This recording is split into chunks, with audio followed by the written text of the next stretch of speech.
ആദ്യം seat belt ഇടണം. പിന്നെ പതുക്കെ നമ്മൾ ക്ലച്ച് ചവിട്ടി സ്റ്റാർട്ട് ചെയ്ത് ഈ സാധനം താക്കണം. സ്റ്റാർട്ട് ചെയ്ത് നമ്മളെ തരാം. ഇതെല്ലാം ചെയ്യണം. അത് എല്ലാവർക്കും അറിയാം. നിങ്ങൾക്ക് അറിയാമോ അതൊക്കെ? എല്ലാവർക്കും അറിയാവുന്ന കാര്യം. ചെയ്യ, വണ്ടി എടുക്കുക. നീ ഇതിന് സ്റ്റിയറിംഗിന്റെ കൂടി തലയും കൂടി വെട്ടിക്കുന്നേ? അതൊക്കെയല്ലേ സാർ ടാലന്റ് എന്ന് പറയുന്നത്. ഇതിനെയാണ് ടാലന്റ് എന്ന് പറയുന്നത്. വണ്ടി വരുന്ന എനിക്ക് കാണാം. അവർക്ക് ലൈസൻസ് ഉണ്ടല്ലോ. അപ്പൊ അവര് ഒതുക്കി അങ്ങ് പൊക്കോളും. ഇനി ഞാൻ ലൈസൻസ് എടുക്കാൻ പോകുന്നവളാ. അപ്പൊ അവർക്ക് അറിയില്ല എന്നെക്കാളും നമുക്ക് ഡ്രൈവിംഗ്. വലത്തോളം കൂടി പറഞ്ഞവിടെ ചെയ്യുവാണോ?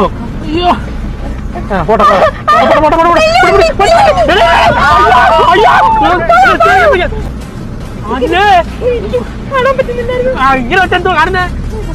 നേരെ പിടിച്ചോണ്ടി വിടും.